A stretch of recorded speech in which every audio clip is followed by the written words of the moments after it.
Giving it any Yeah. attention at all. It's just such a bad idea. When was it? This one here, this one here. Sundays? We're gonna put all I see it, the I see it stuff now, we yeah. harvest in Lake of Pats out. Well, let me tell you, she, We either take a municipal site and yes, turn it yes, into and I can tell her, compost or mulch and give it out to residents. Or we she find a farmer tells and me, sell to him for she doesn't understand it herself. two ideas. Or we pay for someone to do it. Good evening, everyone, and welcome to the Mount Olive Township Council meeting and workshop for February 5th, 2019. If you would please stand for the Pledge of Allegiance and remain standing for a moment of silence for all those men and women that serve and protect us and made the ultimate sacrifice. Pledge allegiance to the flag of the United States of America and to the republic for which it stands, one nation, under God, indivisible, with liberty and justice for all. Thank you. Michelle, would you read the Open Public Meetings Act, please? According to the Open Public Meetings Act, adequate notice of this meeting has been given to the Daily Record. Notice has been posted in the Municipal Building, 204 Flanders Drakestown Road, Bud Lake, New Jersey, and notices were sent to those requesting the same. Thank you. Roll call, please. Mr. Amianda. Here. Mr. Ferrante. Here. Mrs. Labow. Here. Mr. Mania.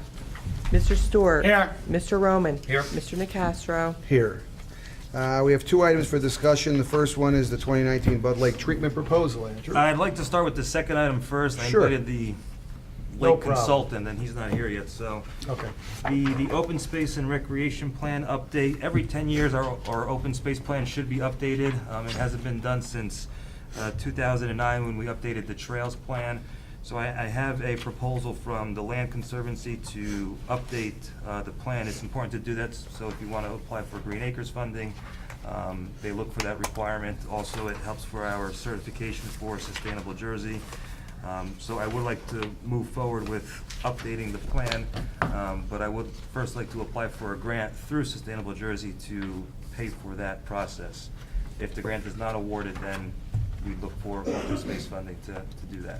Joe? Yes. Our chair for the open space, Bob Del Pizzo, is here today. I Okay. don't know if, Bob, you want to come up to, do you have any questions or? Just state your name and address for the record, please. Robert Del Pizzo, 5 Falcon Road, Flanders, New Jersey. I don't think we have a problem using the open space funding if the grant does not go through.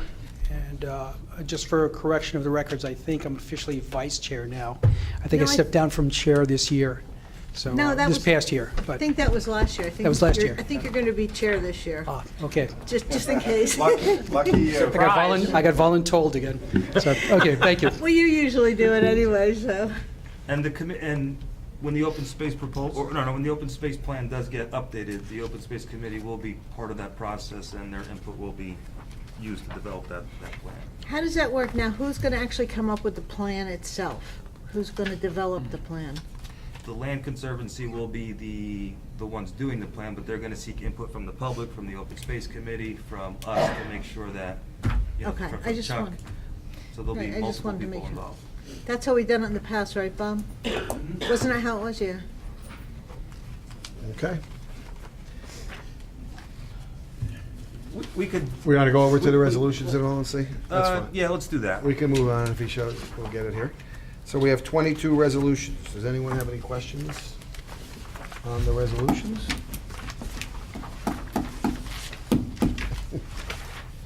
Seeing none, we have 2 ordinances for first reading, and we have 2 ordinances for second reading. Does anyone have any questions on those? Mr. Rowan? Andrew, regarding the ordinance to amend Chapter 270. Yes. Is that going to address the issue that was happening in Clover Hill? Basically, all we're doing is just changing who's allowed to enforce the issue. Right now, it's the engineer, which is just not practical for him to go out there and inspect. So with the zoning officer or our public works department, we'll be able to take action quicker. You know, ultimately, the stone pumps that discharge onto streets is not allowed. So we need to work with those residents to try to, they need to figure out another way to discharge the water onto their own property. Were those residents, have they been notified of their violation or potential violation? No violations have been sent out. Some of the problem ones have been notified. I don't think any remediation has been done yet, though. Okay. All right, is anybody gonna be following up to make sure that those property owners are abiding? Yeah, we'll probably readdress it in the springtime, once it's a little easier to see, you know, where all the water's coming out of the Well, sump I think the pump. springtime was not the issue. I think the springtime was when these days like today where we can pump out and then here comes a freeze. That's what makes it. That's what causes the nuisance, the freeze, but also in the spring, you know, just the standing water is also an issue. 'Cause I Which think areas? it also damages our roads if by It does. pumping those waters onto the road. So Which Clover are- Hill has a high water table. Well, that used to be a swamp, way back in the day, before they built it, so I don't even understand people who have water on, where is it supposed to, where can they possibly? Sewer. Dry wells? Not sewer, the storm drain. The state, yeah, Sewer's the sewers even more they illegal cannot, than, yeah. Yeah. That was, There are options that are available through engineering, various engineering options. It's property specific, yeah, but obviously pumping into the roads. you can't do It's a that. delicate issue that we need to address in a very compassionate way. And we can't put dry wells in the roads or to help out the situation, or we want it to be individual property owners?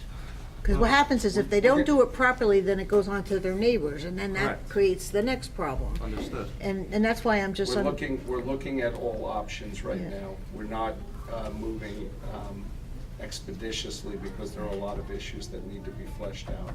yeah, because my concern would be that while one person does one thing, that it ends up affecting the next person's property. Very much like if somebody has a pool put in and they don't properly take care of the water, it's going to affect the surrounding neighbors. So I don't know if it's, Bottom line is you can't discharge your pump out onto the roadway then you system. can't let it leave your property either and discharge on your We're neighbors, gonna so. have to take a look at the issue and get an engineering option which works for every property that we I noticed- recognize as an issue. In different times showing houses over there, I have noticed there are some properties that actually have their own dry wells in the back, in the backyard or whatever, because you can see the grading, and that's, honestly, it seems to work very well.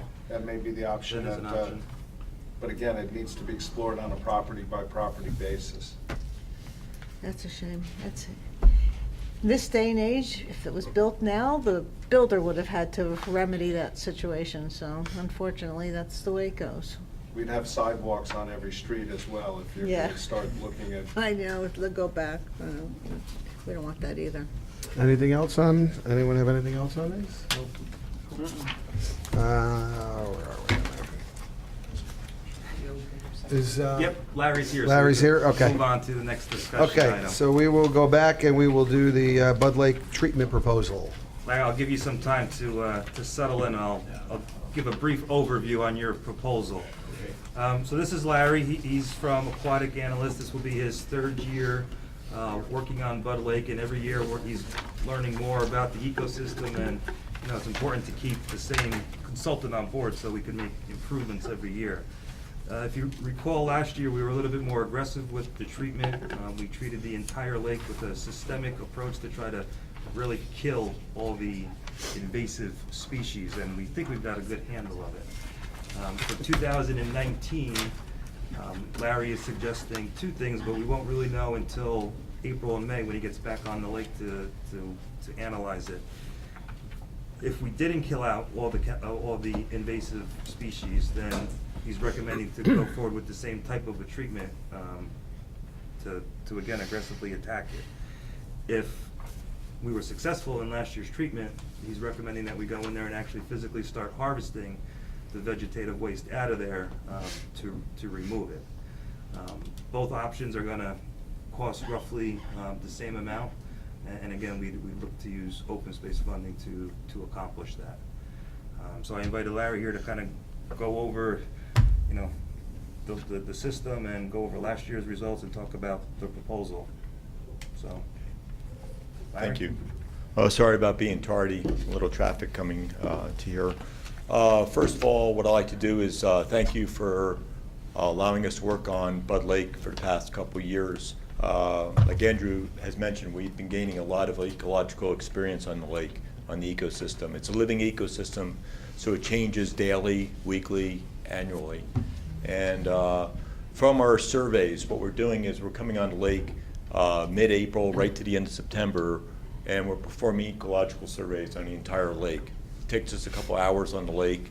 We bring an airboat on the lake. We have some very sophisticated electronics on the boat where we can see through the water column to the bottom, see different types of vegetation, see fisheries in the water. We monitor the water, some physical measurements. We measure the oxygen temperature from the surface every foot down to the bottom, so we can see what kind of health the ecosystem is. We're really looking for is good dissolved oxygen. That's the oxygen that's dissolved in the water that the fish take into their gills. We're looking at that not just at the surface, but all the way down through the water column to the bottom. We're also looking at temperature of the water. We're taking some physical measurements in pH and alkalinity to see how some of the physical characteristics of the water, chemical characteristics of the water are going to affect the ecosystem. Overall, I was really pleased this past year for managing 2 invasive aquatic plants that are present in the lake. One is called Eurasian water milfoil. It's prevalent in about 90%, 95% of the lakes in New Jersey.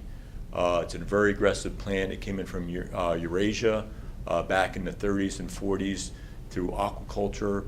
They were selling that for fish tanks, and it got put into treatment plants into streams and rivers, and it started spreading. The problem, well, it's not really a problem. The way Mother Nature built this plant is it's so invasive that several things. If the plant was to get cut, okay, through a fragment, if you were to cut the plant, let's say through an outboard motor or through a weed harvester, that plant will multiply. Every fragment will turn into a new plant. Plus the plant that was cut, if you don't cut the entire stalk of the plant, it will come up at about 3 different stems coming up to the top. So what's happening is this plant is super aggressive. It outcompetes native species. So these plants are growing at the bottom of the lake in the sediment. They start growing up to the surface of the water to gain more sunlight. As they come closer to the surface of the water, they start photosynthesizing faster and they start growing quicker. And what's happening is they're actually producing a canopy, shade on the native species, so it chokes out the plants at the bottom of the lake so they can't grow. There's another invasive species called curly leaf pondweed, or Potamogeton crispus. It's also a invasive species. This plant is a lot different than the Eurasian water milfoil. This plant is a cold water plant. It's growing right now. It grows right below the ice. The metabolism of this plant slows down during the wintertime, but it thrives in cooler water, any type of water below 60 degrees. And once the water starts warming up to about mid-70s to 85 degrees, the metabolism slows down, the plant starts to die back again, and it comes back again in the spring. Mother Nature designed this plant. The reproductive mechanism is a turion. If you want to look at like an acorn on a tree, that's a nut. A turion on the plant is a lot different. In this turion, this little capsule, this nut, there's thousands of seeds that are prevalent in that turion. So when this plant grows up to the surface of the water and it starts to form this turion, the turion matures.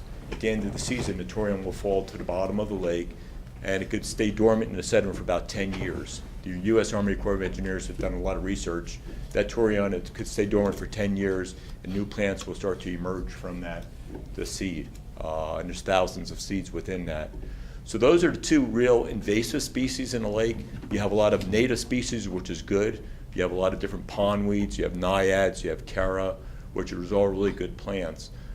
With the curly-leaf pondweed, since it's a cold water plant, that grows more aggressively earlier on in the season. When I say earlier in the season, like April into May, when the waters are going from 50 degrees to 60 degrees, that curly-leaf pondweed is usually about 2 to 3 feet higher than the Eurasian water milfoil. And what we're trying to do is we're trying to monitor the whole ecosystem, all the different types of aquatic vegetation in the lake, and look at really trying to manage the invasive species.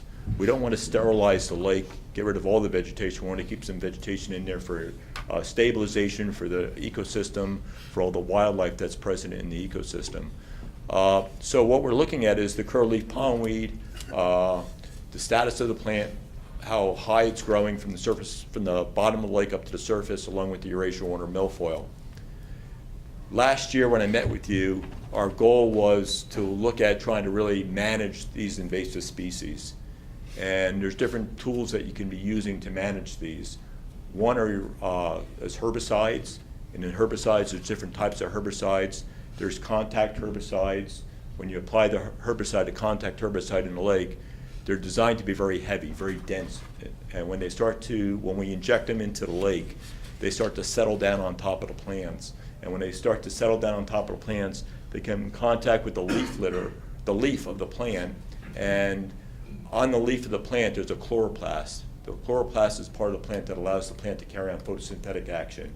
It basically goes through the cuticle of the plant, the skin of the plant, through the cell wall of the plant, and shatters the chloroplast, and this plant starts to basically starve itself because the chloroplast is shattered. The plant can't produce food, so it dies very quickly.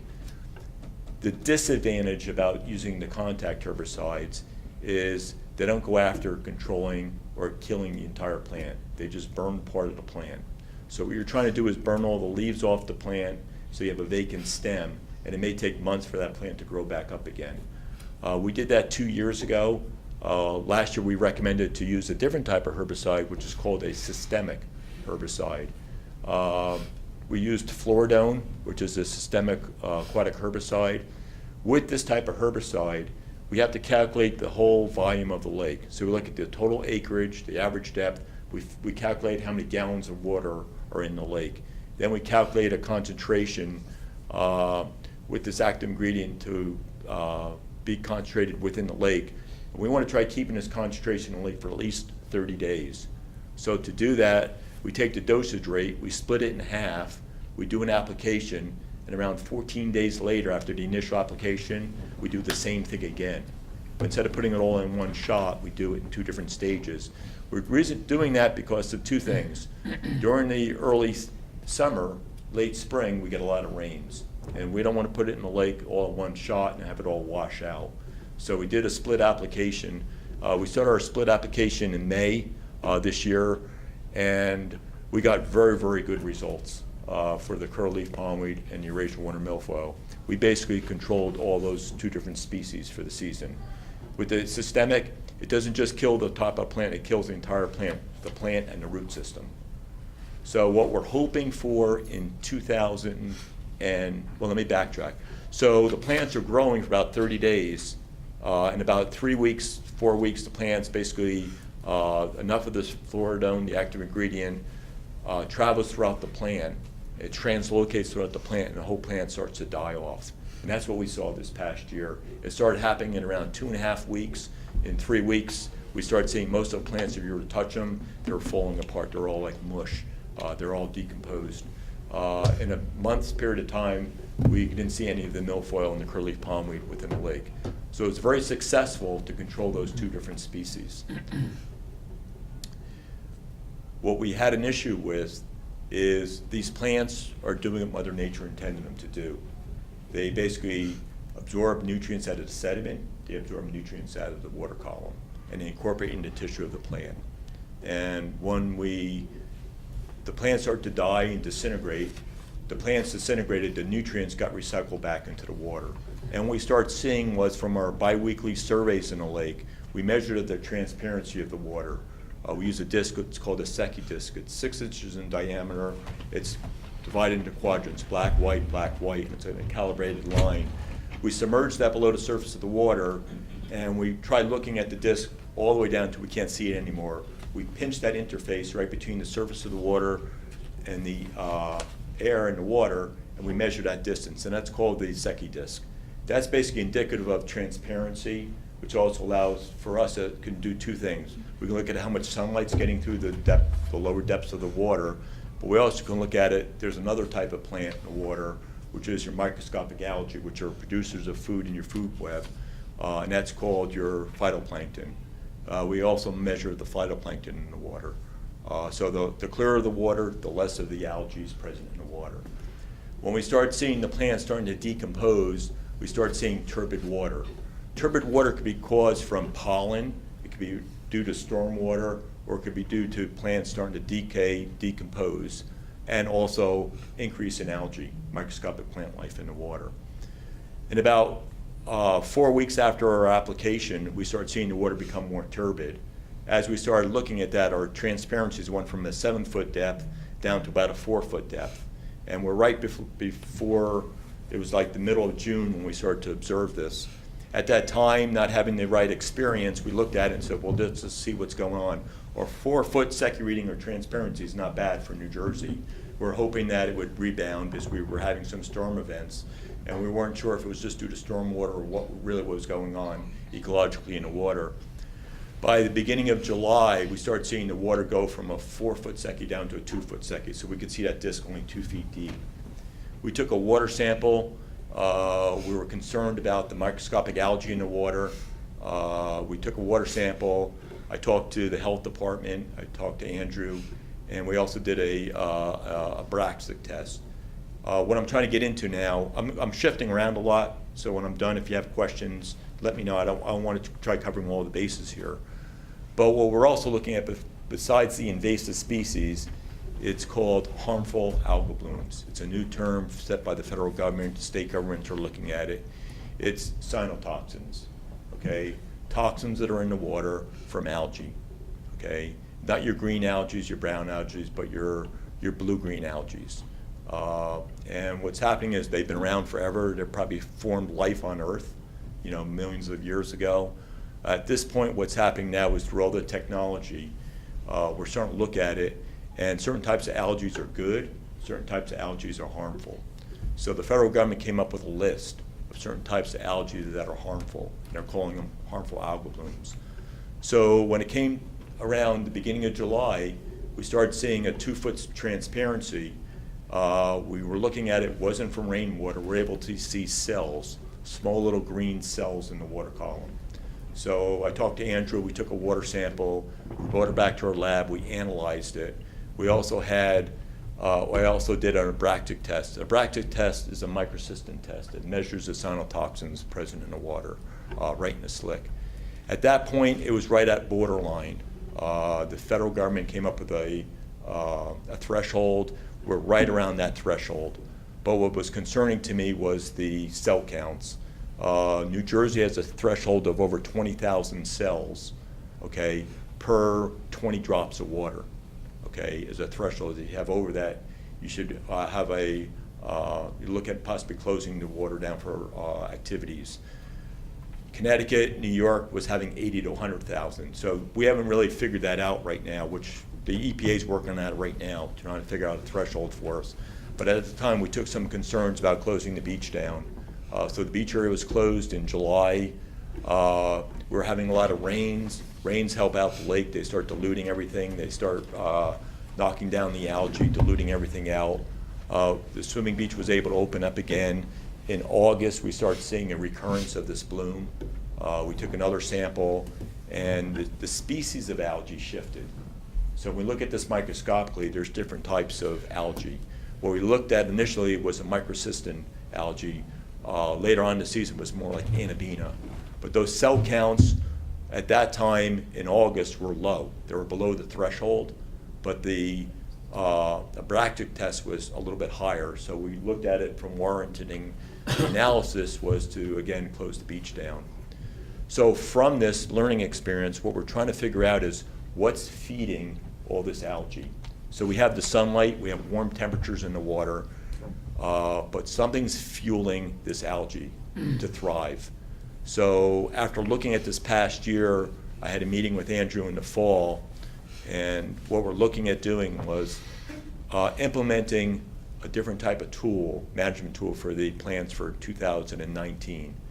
What we're looking at doing is, from last year's application, from our monitoring, our ecological monitoring, if we observe that we've got excellent control over the Eurasian water milfoil in the lake, again, this is the plant that if you were to cut this, it's present on Lake Apacon, Lake Musconetcon, Greenwood Lake. If you were to cut this plant, you would remove the biomass, but any fragments that get away from the harvester or any plants that are left in the water can start to reroot, and you would spread the milfoil.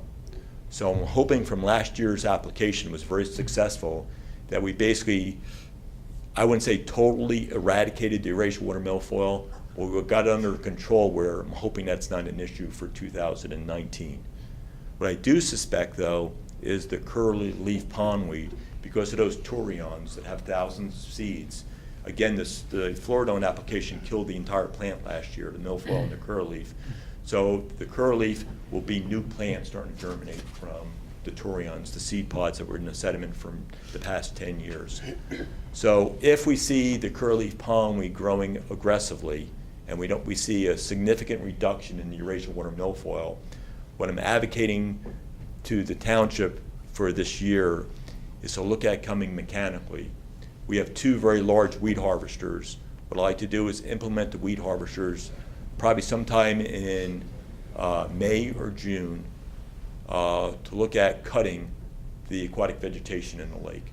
By cutting the aquatic vegetation in the lake, we're going to let Mother Nature do what she intended the plants to do, to thrive, to absorb the nutrients out of the sediment, to absorb the nutrients out of the water column. And when they incorporate the plants into their tissue, they're basically filtering out the nutrients out of the water and the sediment. Our goal would be then to harvest those plants, remove the biomass, remove the nutrient-rich water, remove the nitrogen, phosphorus incorporated in the tissue of the plant, get that out of the lake, okay? And then hopefully for the rest of the season, what would happen now is we would starve the algae. That would be the goal. Because I'm more concerned right now is we got the invasives under control. We know how to do that. What I'm very concerned now is the harmful algal blooms, because I don't want to happen where it's a health hazard to recreate around the water. So it's a very serious issue. So what we're looking at right now is continue our monitoring program. Derek from the health department, I trained him how to use the Abraxic test. He bought a kit 2 years ago. That's a microcystin test to analyze the water for cyanotoxins in the water. That's going to be mandated by the federal government. I believe it may start in New Jersey this coming year. So we've been ahead of the curve for the past year. What I'm looking at really monitoring the water for HABs. We might be taking water samples to see what the consistency of the algae is, what the composition, the types of algae, the cell counts, what they are, so we can really give a good, produce a really good track record to see the tools that we're implementing to manage the aquatic vegetation, what kind of impact that has on the algae. So this is a very scientific approach, so we're really trying to do as much surveying and monitoring as possible, trying to save on costs on analyses for a chemical analysis, and then get in with the mechanical technique to remove the biomass out of the lake. To save on costs, what we're looking at doing is when we worked on Lake Apacon, Lake Musconetcon, and Greenwood Lake, we did in-kind services. So we're going to, if we have to implement this, I'm hoping to work with your Public Works Department. We did this on one of your ponds. We had invasive species of water chestnut, and we brought our weed harvester in the fall, and we used Public Works, their trucks, to haul the vegetation, the invasive species out of the pond. We brought it to the shoreline. They hauled it to the disposal site and had the disposal site. So I'm hoping to save on costs, that we can do an in-kind service where we can work with the townships, Public Works with the trucks, and then we would be able to load the trucks with our conveyors, and then they would be able to drive it to a disposal site to save on costs. So right now I'm anticipating, I don't know for 100% right now because we're dealing with Mother Nature. I'm theorizing that we might have somewhere between 100 to 150 acres of the lake, about a third of the lake, a little less than a third of the lake, may be inundated with the curly leaf pondweed. And that's the area that we might be harvesting. So it's going to take several weeks for us to do this. We have 2 large machines. So what I'd like to do is to deploy both of these machines, either in 2 different portions of the lake or in the same location. So what happens is we're not using a lot of your in-kind services for your trucks and your labor. So we can really take out the maximum load with having 2 harvesters there versus just 1 harvester. So normally we bring 1 harvester. Your lake's a large lake, and I like to deploy 2 of them in the lake if need be. So that's our plan for 2019. We'll be starting our surveys in middle of July, and then continuing on a bi-weekly basis. And I'll be glad to entertain any questions anyone Mr. may Rome? have. I noticed in your report you took into account the dissolved oxygen in the water. It looked kind of low. From my understanding, anything below 5 milligrams per liter is stressful to fish. During any of your studies, did you take into account the effects on the fish population? Yes, that number is 4 milligrams per liter. Anything below 4, it gets stressful on the fisheries. So you had good depths to 4 to 5 feet most of the season. When it started going down below a depth of 4 to 5 feet, we got down to 0.1, less than 1, down towards the bottom. But it's 4 milligrams per liter. It gets stressed out. And it all depends on the type of fisheries that you're looking at. When you look at some trout are going to require more oxygen in the water, cooler temperatures, higher oxygen levels. But 4 is basically the cutoff. Anything underneath that, you start seeing the gills, the fish will get stressed underneath 4 milligrams per liter. But the majority of the water in the column was pretty good throughout the season. Because I'm looking here, looks like anything below 5 feet for the most part went under 3. And during most of the time, I mean, we got down as much as 1.1. Did you do any research? Did you have any information as to how if fish were impacted before you started your treatment? We didn't see any impact. From our electronics on our boat, we saw fish throughout the water column. That's what we looked at when I mentioned earlier about the electronics. I'm happy you brought that up. What we're looking at is as we're motoring throughout the lake, we're looking at the aquatic vegetation, but we also see fisheries. And in some lakes, we see fish stressed out. You see them in the first 3 or 4 feet of the water. We were seeing fish throughout the water column. So that was a good sign. So they were going down to the cooler waters. When you look at a lake ecosystem, especially during the heat of the summer, fish get stressed out not just from the oxygen, but from the water temperature. When the waters get 85 degrees, fish are very stressed. So what they'll do is they'll be able to go down to lower depths where the water's a little bit cooler. So if you look at that surveys, you'll see one column is the water temperature, the other column is the oxygen. As you start getting in cooler water, we're getting lower oxygen levels. So the fish will go down to cooler waters, they will hang there, but then if they need more oxygen, they'll come up to the surface. Not to the surface, but to level where there's higher oxygen. But overall, we had a couple times, not so much this year, but if you look at the data from last year, with the winds in the lake and the rains in the lake that we have, the lakes have actually turned over many times. In 2017, they turned over many times. In August, if you look at data from 2017, we had a very hot July, then also we had a rainstorm the end of July into August. And on your lake, we're on that lake, the waters were 85 degrees at the surface. After the rainstorm, it went down to 75 degrees. So the temperature dropped 10 degrees. And when you look at the profiling, the lake was basically uniform from the surface, which means the temperature was the same at the surface all the way down to the water column. We don't have that stratification of warm water surface, cool water at the bottom. So some days we saw that also where the winds will also act as mixing the lake, the ecosystem with the oxygen. But that is a valid concern. Depending on what we see this year, what I have to look at right now is when you see the low oxygen levels below 1 towards the bottom, there's a lot of activity that happens. It's called an anoxic environment, where an environment where there's very little or no oxygen at all. There's certain types of bacteria that thrive in those type of environments, and they will basically release the phosphorus from the bottom in an anaerobic environment.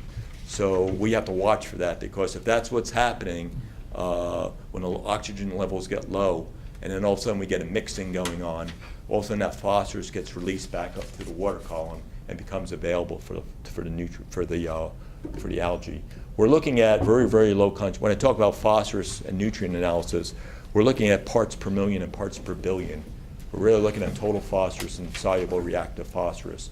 Those are the key phosphoruses that the nutrient, and nitrates is what the algae will take up through them. So what we're looking at is over a long-term plan, we may look at seeing what's going on in the bottom of the lake, interface between the sediment and the water column, to see if there's phosphorus being released at that depth. you, thank you. Anyone else? Once we remove the vegetative waste, is it safe at that point? We could use it for, we could compost it, use it for mulch? Are there any benefit, is it safe once it's removed from the lake to, like I said, compost, or what can we Yes, do with it? I believe that when you do that, that the plants are safe to use. I use it, I have an organic farm at home. I take it all at home when we're doing jobs close to home. There's a couple outfits in the state of Vermont that the state of Vermont has allowed harvesting. There's a couple farmers that have been slow. They've been taking all the cuttings and stuff like that. The state of New Jersey, they're looking at it as, I don't understand their philosophy, why they're looking at certain types of plants as being invasive. It's not like a terrestrial plant. These plants grow in water. They don't grow on land. They're not going to spread on land. The state looks at them a little bit differently about composting them and what to do with those plants. I'm a firm believer that when you look at this, the plants are about 95 to 98% water. They're very rich in chlorophyll. They have a lot of phosphorus and nitrogen, and a lot of chlorophyll in the tissue of the plant. When those plants decompose, they're very, very rich in phosphorus, nitrogen, and chlorophyll. So it's really good soil when it's turned over. When you were to harvest in about 3 to 4 weeks, the plants will start to desiccate. They'll break apart, the cells will break apart, the water will leach through the cells, break apart, and the plants will start to dry out. If you were to turn those plants over, what would happen is, just with a backhoe or a piece of equipment or a rake, what would happen is in the following year, you would have, if you ever go down to Great Meadows, did everyone know where Great Meadows is, or Pine Island, New York, Florida, New York? They call that the black dirt. Okay, that's old lake bottom. That, you know, and what's going to happen is the plants that we're talking about look just like that. Okay, they're going to be a lot darker, richer material than peat moss, but it's going to be very rich in nutrients. So what I'm advocating is it's a resource that I think is a beneficial resource. I've been doing this since our 35th year in business, and I've been using this for years, for decades, and I know other people have been using it for decades also. So what I'm advocating is, the community garden would be interested. yes. But We're does, gonna have a just- lot more, though, to get rid of. I think that'd be a lot better. What's good about it also is, you know, another side note on this is around my vegetation, to keep the weeds down, I just heap it around the plants. And it keeps them moist, it keeps the weeds down. The only disadvantage you have is when it's raining, it's very slippery on the plant. But otherwise, it's a really good filter for sunlight for for weed growth. you were saying that the state of New Jersey considers it invasive, that they let you use it in the gardens, or? Yeah, they're Okay. just concerned, what they're really concerned about, like a lot of states are concerned about right now, transporting it over the roads. So if you're transporting over the roads, what happens if some of the plants fall out of the truck and then get into the road and go into a storm drain? Oh, Okay, so they're very concerned about that. So what I'm looking at is two things, and then where they're going to be disposed of. So some of the prerequisites, when we worked on the water chestnut, I looked at the site. I don't recommend that the plants be put in an area where there's a stream close to a road. I want to have a good filtration, a good drainage area, far enough away from any wetland or waterway where it's not going to leach into it. got it. Anyone else? So I'll work with Larry on these numbers, and at the next meeting, we'll have a resolution authorizing the contract. Yeah, great job. Yeah, Thank you great very job, much. thank you very Appreciate it. much. Sorry Thank about you. being late. Thank you. That's No, okay. that's Thank okay. you very much.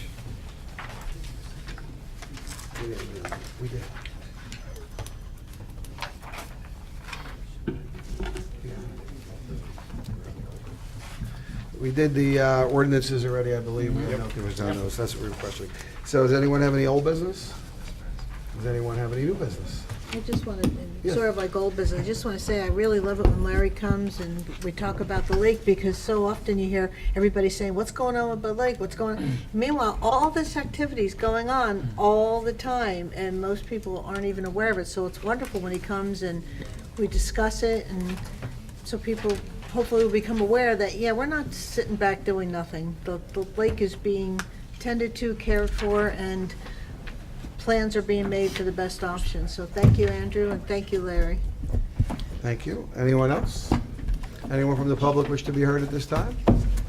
Seeing none, close to the public. Do we have a motion to adjourn? So moved. Second, All in favor? Aye. Anyone opposed? None.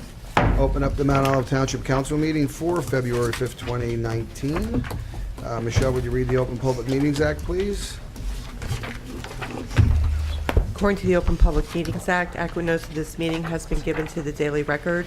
Notice has been posted in the Municipal Building, 204 Flanders Jamestown Road, Bud Lake, New Jersey, and notices were sent to those requesting the same. Thank you. Roll call, please. Mr. Amianda. Here. Mr. Ferrante. Here. Mrs. Laybow. Here. Mr. Mania. Mr. Stewart. Here. Mr. Roman. Here. Mr. Nacastro. Here.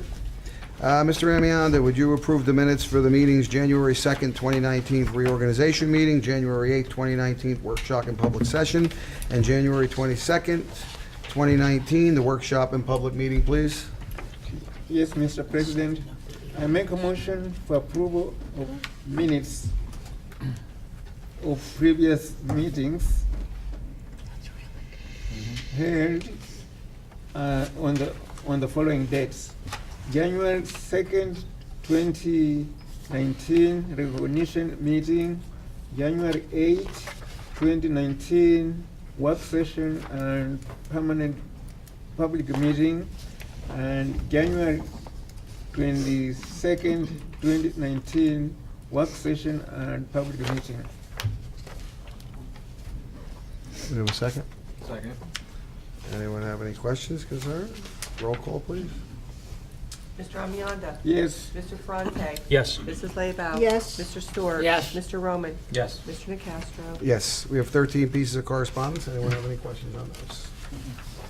Seeing none, I open the hearing to the public on ordinance number 2-2019, ordinance amending sections 3B, 3C, 3E, and 6B of the bond ordinance number 4-2016 of the Township of Mount Olive in the County of Morris, New Jersey, finally adopted on March 8, 2016, in order to amend the description and useful lives of the projects and the average useful life. Mr. Ferrante. Chair, I move for adoption and final passage ordinance number 2, 2019.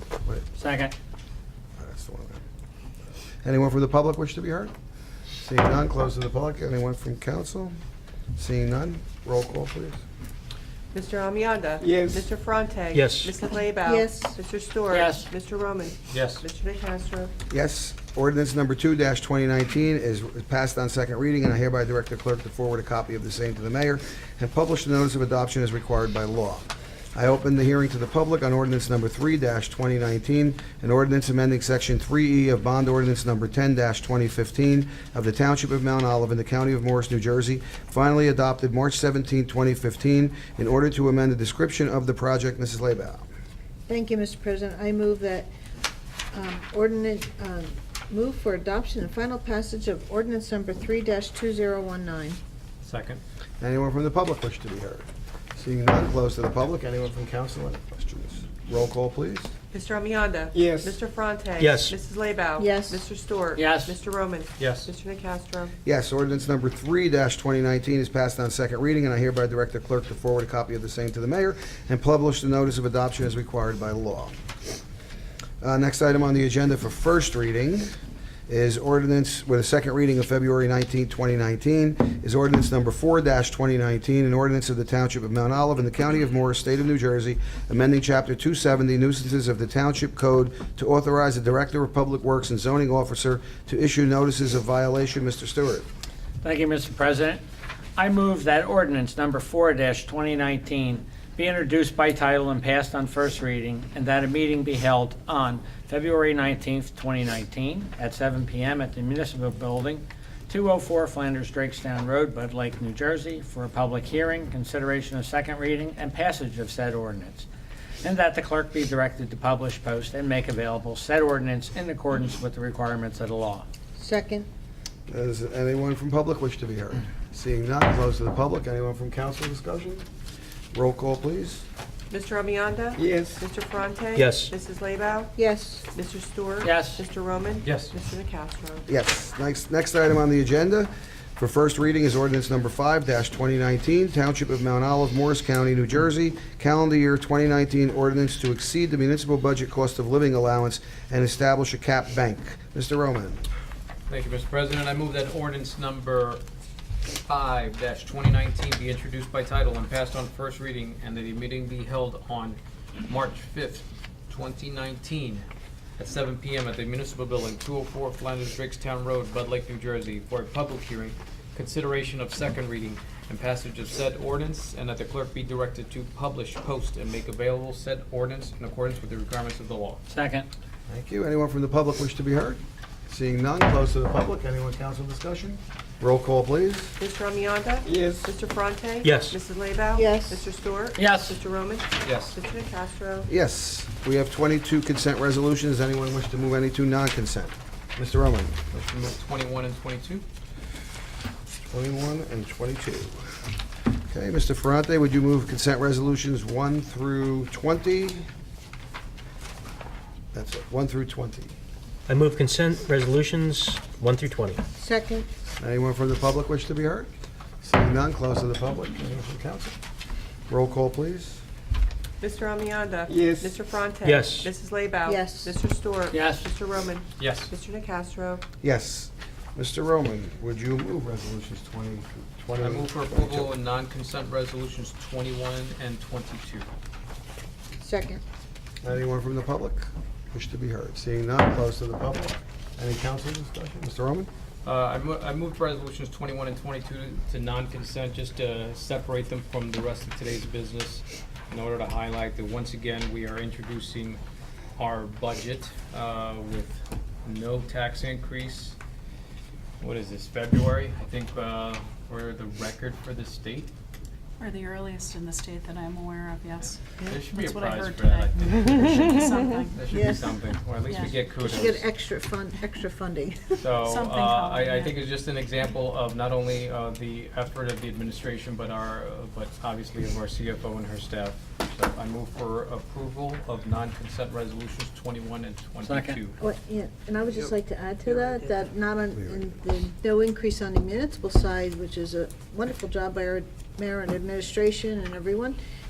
Also, we have not taken away any services, and if anything, we've increased services to the township, which is really phenomenal. So I thank you all very, very much. Yes, it is. Thank you. Anyone else from council? Did I say public? Anyone from the public? I probably did already. Roll call, please. Mr. Amianda? Yes. Mr. Ferrante? Yes. Mrs. Lebaw? Yes. Mr. Stewart? Yes. Mr. Roman? Yes. Mr. Nacastro? Yes. Ms. Lebaw, would you move the bill list, please? Thank you. I move the bill list. Second. Anyone from the public wish to be heard? Anyone from council? Roll call, please. Mr. Amianda? Yes. Mr. Ferrante? Yes. Mrs. Lebaw? Yes. Mr. Stewart? Yes. Mr. Roman? Yes. Mr. Castro? Yes. Administrative reports. All of you today missed the breakfast with the mayors, Mayor Maria Di Giovanni and myself. It was a Mount Olive Area Chamber of Commerce event. It's held every year.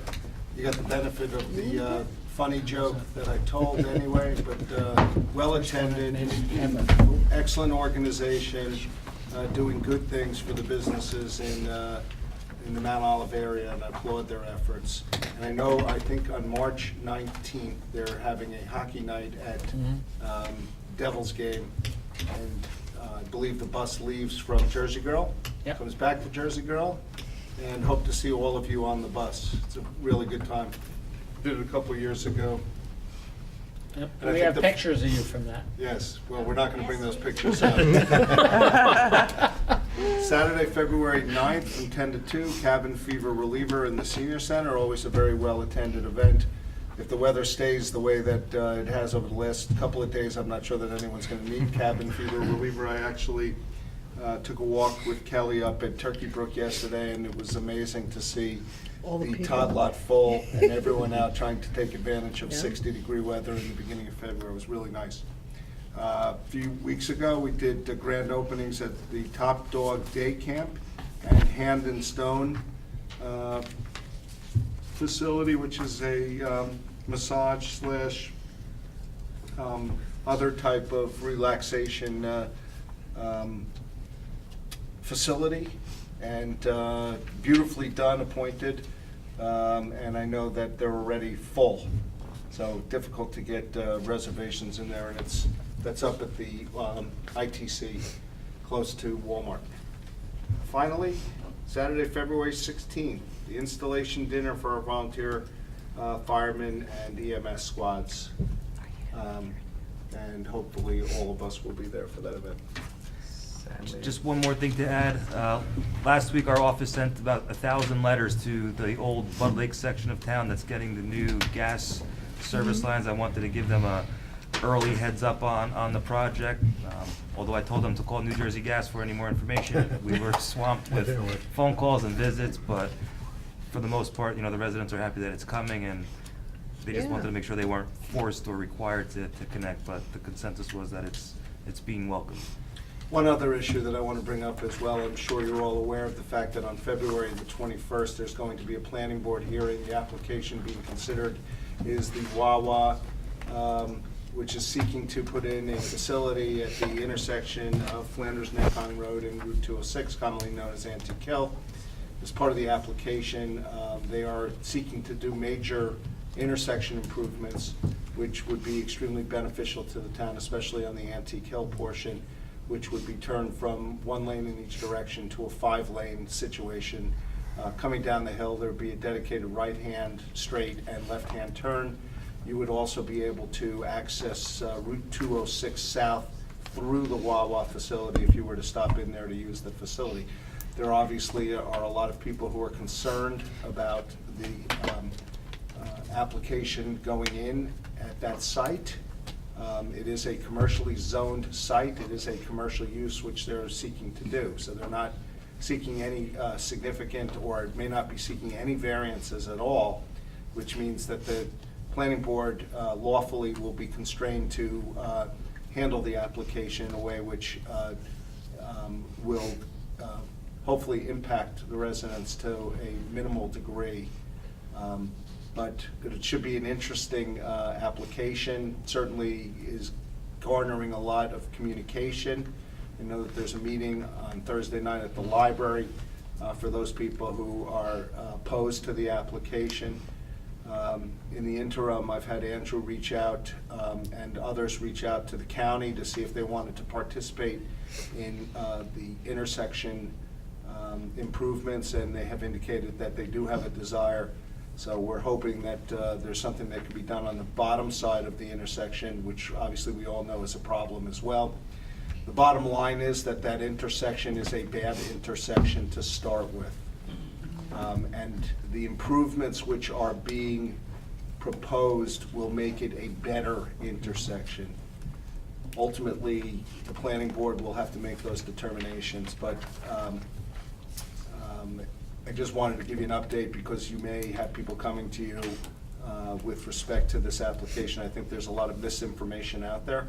There's a lot of concern about things which may happen, and ultimately those are issues which need to be addressed appropriately by the planning board through expert testimony.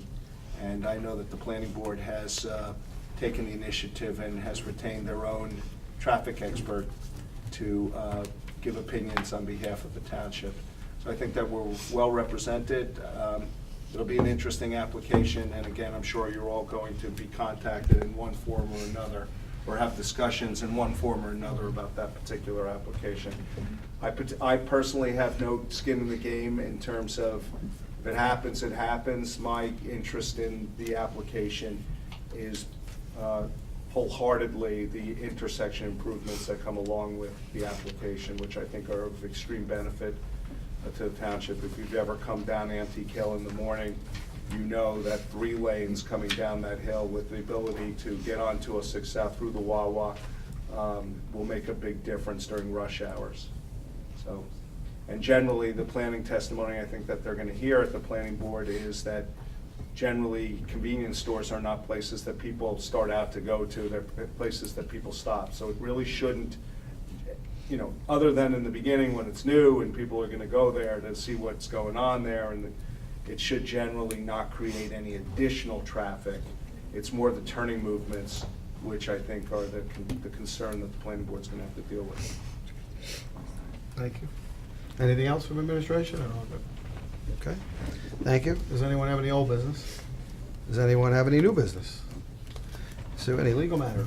Just one thing to add to the budget, Joy. Fred made me promise to say that John Dorsey always said when you have money for a municipality to bring it to the meeting. So I have the cobblestone check for $52,000. Made out to? Pass it down to Miss Sherry, please. Well, that's a good report. Thank Made out you to very much. aquatic. He left. Thank you, Sue. Appreciate that. We council reports. Beyond anything on seniors or Board of Education? There is no report on the Board of Education. They did not meet yesterday. Okay. And Mount Olive Senior Citizens Club held its monthly business meeting today, February 5, 2019, at 11:30 a.m. There were no outside speakers. Seniors will celebrate St. Patrick's Day with a luncheon for its members on March 19, 2019. Thank you.